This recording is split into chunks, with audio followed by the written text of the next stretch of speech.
আসসালামু আলাইকুম রহমতুল্লাহি ওবরকাতুহ।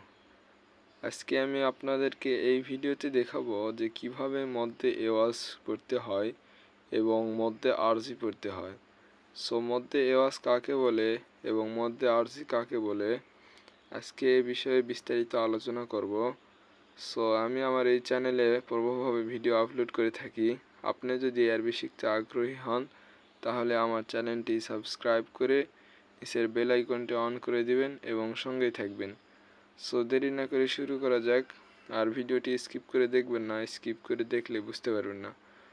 দেখুন, তা ব্যতীত দুই জবরওয়ালা হরফে ওয়াকফ করলে এক জবর বাদ দিয়ে এক আলিফ টানিয়ে পড়িতে হয়। তা ব্যতীত দুই জবরওয়ালা হরফে ওয়াকফ করিলে এক জবর বাদ দিয়ে এক আলিফ টানিয়া পড়িতে হয়। ইহাকে মধ্যে এওয়াজ বলে। মধ্যে এওয়াজ কাকে বলে বুঝে দিই। দেখেন, তা ব্যতীত, ঠিক আছে, তা ব্যতীত যদি কোনো হরফে দুই জবর থাকে এবং ওই হরফে যদি ওয়াকফ করেন, ওয়াকফ মানে হচ্ছে এই ধরেন যে পড়তে পড়তে পড়তে এসে এখানে থামলেন। এখানে থামলে ওয়াকফ হয়। সেই যদি ওয়াকফ হয় তাহলে এক জবর বাদ দিয়ে এক আলিফ টেনে পড়তে হবে। দেখেন, এখানে যেহেতু তা নাই, দালের উপর দুই জবর আছে, ওয়াকফ করলে এক জবর বাদ হবে আর এক আলিফ টেনে পড়তে হবে। দেখেন, বুঝে দিচ্ছি। হামজা জবর আ, বা জবর বা, আবা, দাল দুই জবর দান, আবা দান। ওয়াকফ করলে এক জবর বাদ যাবে, ওয়াকফ করলে কি হবে? আবাদা। ওয়াকফ করলে আবাদা, ঠিক আছে। তারপরটা দেখেন, ওয়াও জবর ওয়া, লাম জবর লা, ওয়ালা, দাল দুই জবর দান, ওয়ালা দান। ওয়াকফ করলে ওয়ালা দা। দেখেন, লাস্টে হরফে দুই জবর আছে, দুই জবরে এক জবর বাদ দিলে দাল জবর দা হচ্ছে, আর এক আলিফ আমাদের টানতে বলছে, তাহলে ওয়ালা দা। ঠিক আছে, বুঝতে না পারলে আমাকে কমেন্ট করবেন, আমি উত্তর দেওয়ার চেষ্টা করব। তারপরে দেখেন, জিম জবর যা, সিন জবর সা, জাসা, দাল দুই জবর দান, জাসা দান। ওয়াকফ করলে জাসা দা, দাল জবর দা হয়, এক জবর বাদ যাচ্ছে আর এক আলিফ টান হচ্ছে। শিন জবর সা, র আলিফ জবর র, সার, বা দুই জবর বান, সার বান। ওয়াকফ করলে সার বা, সার বা। র কিন্তু টান হবে, এটা মদের হরফ সেহেতু এক হরফ টান হবে। সার বা, আমাদের মদের হরফ কি? জবরের বাম পাশে খালি আলিফ। এই বিষয়ে যদি আপনি না বুঝেন তাহলে আমার চ্যানেলে পূর্বভাবে ভিডিও আপলোড করা আছে অলরেডি, আপনি চাইলে দেখতে পারেন। পরেরটা দেখেন, সজ্জর স, ওয়া আলিজর ওয়া, সওয়া, বা দুই জবর বান, সওয়াবান।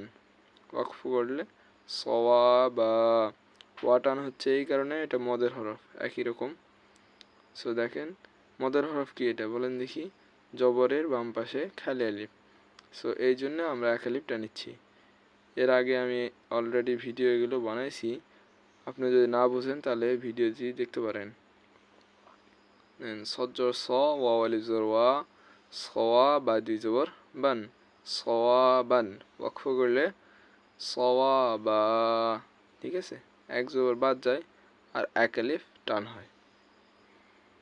এরপর দেখাবো মধ্যে আরজির পরিচয়। মধ্যে আরজি কাকে বলে, কিভাবে পড়তে হয়? দেখেন, তিন আলিফ মদ দুই প্রকার, ঠিক আছে। তিন আলিফ মদ দুই প্রকার, একটি হচ্ছে মধ্যে আরজি আর একটি মধ্যে মুনফাসিল। মধ্যে আরজি কাকে বলে? মদের হরকত বা মদের হরফের বামের হরফে ওয়াকফ হইলে তিন আলিফ টানিয়ে পড়তে হয়। বাংলা আমরা সকলেই পড়তে পারি, কিন্তু সহজে আমরা বুঝতে পারি না। আর বুঝতে পারলেও এই 6টার মধ্যে আমাদের সীমাবদ্ধ থাকে, পরে আর নতুন কোনো হরফ আসলে আমরা পড়তে পারি না। আজকে আমি আপনাদেরকে এমনভাবে বুঝিয়ে দিব যে সব কিছুই আপনারা বুঝতে পারবেন। দেখেন, মদের হরকত বা মদের হরফের বামের হরফে ওয়াকফ হইলে তিন আলিফ টানিয়ে পড়তে হয়। বুঝতে হলে আমাদের আগে কি দরকার? মদের হরকত দরকার। মদের হরকত কি? মদের হরকত আমরা পড়ছি খারা জবর খারাজের উল্টা পেশ। এই দেখেন এখানে উল্টা পেশ আছে, এখানে খারা জবর আছে, ঠিক আছে, খারাজের আছে কোথাও, ঠিক আছে। খারা জবর খারাজেরকে মদের হরকত বলে, ঠিক আছে। মদের হরফ কাকে বলে? এখানে মদের হরফের কথা আছে। মদের হরফ জবরের বাম পাশে খালি আলিফ, জেরের বাম পাশে জজমালা ইয়া, পেশের বাম পাশে জজমালা ওয়াও। আমরা পড়ছি কিন্তু এর আগে, ঠিক আছে। এখন বলছে মদের হরকতের বা মদের হরফের বামের হরফে যদি ওয়াকফ হয়, বামের হরফ কি দেখেন, এটা মদের হরকত না, ওয়া উল্টা পেশ উ, আর নুন জবর না, উ না। ধরেন যে এটা মদের হরকত আর এখানে ওয়াকফ হচ্ছে নুনের। ওয়াকফ মানে কনফিউজ হবেন না, এই পরে আসে এখানে থামিচ্ছেন, এটাই আপনি বুঝে নেন যে ওয়াকফ, ঠিক আছে। যদি আপনি থামেন, ওয়াকফ করলে হয় কি, যেখানে ওয়াকফ করবেন লাস্টের হরফে জবর জের পেশ থাকলে ওই হরফটায় সাকিন হয়ে যায়। সো জবরের উচ্চারণ আর হয় না, সাকিনের উচ্চারণ হয়, শুধু হরফের উচ্চারণটা আসে। বুঝে দিচ্ছি, দেখেন। তাহলে পেশের বাম পাশে ওয়া উল্টা পেশ উ, এটা হলো মদের হরকত। আর মদের হরকতের পরের হরফে যদি আপনি থামেন বা ওয়াকফ করেন, তাহলে কয় আলিফ টান হয়? 3 আলিফ টানিয়ে পড়তে হয়। দেখেন ওয়াকফ হইলে 3 আলিফ টানিয়ে পড়তে হয়, ইয়াকে কি বলে? মধ্যে আরজি বলে, ঠিক আছে। বুঝে দিই, দেখেন লাম আলিফ জবর লা, এটা মদের হরফ, এটা পড়তে হবে। ইয়াস সিন জবর ইয়াস, লা ইয়াস তা জবর তা, লা ইয়াস তা, ওয়া উল্টা পেশ উ, নুন জবর না, লা ইয়াস্তাউনা। এখানে ওয়াকফ করলে হবে কি? লা ইয়াস্তাউন। দেখেন নুনের জবরের উচ্চারণ আর হলো না এবং ওয়াও 3 আলিফ টান হলো, ঠিক আছে। লা ইয়াস্তাউনা ওয়াকফ না করলে, আর ওয়াকফ করলে লা ইয়াস্তাউন, ঠিক আছে। তারপরটা দেখেন বাজের বি সিনলাম পেসুল, বিসুল ত খারাজ ত, বিসুল ত নুন দুইজের নিন, বিসুল ত নিন। সো এখানে ওয়াকফ করলে কি হবে দেখেন, ত খারা জবর ত, এটা কিন্তু আমাদের মদের হরকত, ঠিক আছে। ওখানে বলছিল যে মদের হরকত বা মদের হরফের বামের হরফে ওয়াকফ হইলে 3 আলিফ টানে পড়তে হয়।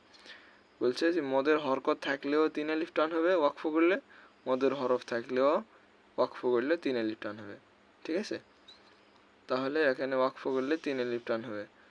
বাজের বি সিনলাম পেসুল, বিসুল ত খারাজ ত, বিসুল ত নুনজিন নিন, বিসুল ত নিন। সো আমাদের এটাই আছে, তাই না? বানান করে যেটা আমরা বুঝি, বিসুল ত নিন। এখন এখানে ওয়াকফ করলে হবে বিসুল তন।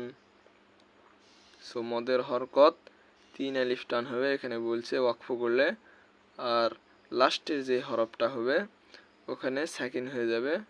এটা ওয়াকফের নিয়ম, ওই হরফে লাস্ট হরফে সাকিন হয়ে 2 জেরের উচ্চারণ বা যেটাই থাক তার উচ্চারণ উঠে যাবে। সো আপনারা যদি বুঝতে না পারেন আমাকে কমেন্ট করে বলবেন, আমি আপনাদেরকে উত্তর দেওয়ার চেষ্টা করব ইনশাআল্লাহ।